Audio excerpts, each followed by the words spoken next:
అభ్యర్థుల తరఫున బీఆర్ఎస్ నాయకులు పెద్ద ఎత్తున ప్రచారం చేస్తూ ఉన్నారు. బీఆర్ఎస్ హోప్ ఎట్లా పెట్టుకుంది విజయంపై, ఇట్లాంటి అన్ని అంశాలు మనతో పాటు మాట్లాడడానికి మాజీ ఎమ్మెల్యే నోముల భగత్ మనతో పాటు ఉన్నారు. నమస్తే, ఎట్లా ఉంది ప్రచారం రెస్పాన్స్? చాలా బాగుంది. దాదాపు ఇప్పటికీ 3 వారాలు దాటినాము ఇక్కడికి వచ్చి కూడా గోపీనాథ్ గారి గురించి ప్రచారం చేయడం మొదలుపెట్టి, ఒకవైపు మాగంటి సునీత గారికి ఖచ్చితంగా ఓటేస్తామని చెప్తూనే రేవంత్ రెడ్డి గారు మోసం చేసి ఏ విధంగా ప్రభుత్వంలోకి వచ్చినారు, హైడ్రా పేరుతో ఏ విధంగా వాళ్ళ బతుకులన్నీ అన్యాయమైనది కూడా గుర్తు చేస్తూనే పెద్ద ఎత్తున ఈసారి బీఆర్ఎస్ పార్టీ కారు గుర్తు వేసి గెలిపించి రేవంత్ రెడ్డికి బుద్ధి చెప్తారని చేస్తున్నారు ప్రతి ఒక్కరు కూడా. ఇప్పుడు మాగంటి గోపీనాథ్ గారు తల్లిని ముందుకు తెచ్చారు, ఆయన వెనక ఎవరున్నారని మీరు అనుకుంటా ఉన్నారు?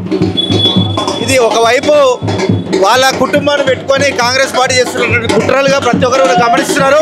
అట్లా దేని గురించి కాదు, ఇది కేవలం రేవంత్ రెడ్డి గారిని ఓడగొట్టడానికి వాళ్ళు ఖచ్చితంగా సిద్ధంగా ఉన్నారు. ఈరోజు జూబ్లీస్ ప్రజలందరూ కూడా కేసీఆర్ ప్రచారంలో పాల్గొంటారని చాలా మంది ఆశించారు, చాలా మంది అనుకున్నారు. ఇప్పుడు ఆయన ప్రచారం రాకపోవడం వల్ల ఏమైనా ఎఫెక్ట్ పడే అవకాశం ఉందా? మీరు ప్రచారం కంప్లీట్ చేశారా? కేసీఆర్ గారి గురించే ఈరోజు ఈ ఓట్ బ్యాంక్ అంతా ఏదైతే తెలంగాణ వ్యాప్తంగా ఉన్న ప్రతి ఒక్కరు కూడా ఆలోచిస్తున్నారు. ఈరోజు జూబ్లీస్ ప్రజానికం కూడా ఖచ్చితంగా వాళ్ళు ఓటేసిన తర్వాత కేసీఆర్ గారు ఖచ్చితంగా బయటకు వస్తారని నమ్ముతారు తప్ప, కేసీఆర్ గారి తరఫున ఒకవైపు హరీష్ రావు గారు కావచ్చు, నిరంతరాయంగా ప్రజల మధ్యలో తిరుగుతున్నటువంటి కేటీఆర్ గారు కావచ్చు, ప్రజల మధ్యలో ఉన్నందుకు ఖచ్చితంగా ప్రజలందరూ కూడా ఈరోజు బీఆర్ఎస్ వైపు కారు గుర్తు వేయడానికి సిద్ధంగా ఉన్నారు. ఇప్పుడు అజారుద్దీన్కి మంత్రి పదవి ఇవ్వడం మైనార్టీలు వాళ్ళ సైడ్ ఎక్కువ వెళ్ళే అవకాశం ఉందా? మీకు మీ మైనార్టీ మీకున్నారు? ఈ రోజు పెద్ద ఎత్తున మనం ఎక్కడ పడితే అక్కడ చూస్తున్నాం, మీడియాలలో కూడా చెప్తున్నారు. ఒకవైపు ముస్లిం సోదరులు చెప్తున్నారు అది ఒక చాక్లెట్ లాగా ఇచ్చినారు తప్ప ఆయనకు ఎమ్మెల్సీ పదవి లేదు. అట్లాంటి ఆయనకు ఈరోజు మంత్రి పదవి ఇచ్చి రేపనాడు అది ఇస్తాడో ఏడో కూడా గ్యారంటీ లేదని చెప్పేసి ముస్లిం సోదరు కూడా ప్రతి ఒక్కరికి అర్థమైంది. ఇది కేవలం కాంగ్రెస్ పార్టీ జిమ్మికి తప్ప వేరేది ఏది లేదని మాత్రం వాళ్ళు అర్థం చేసుకున్నారు.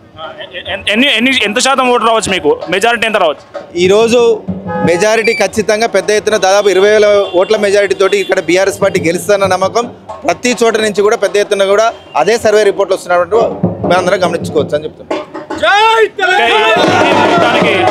బీఆర్ఎస్ అభ్యర్థి మాగంటి సునీతకి ఓట్లు పడే అవకాశం ఉందని నోముల భగత్ చెప్తా ఉన్నారు. కెమెరామెన్ శశితో కరుణాకర్, బోరబండ.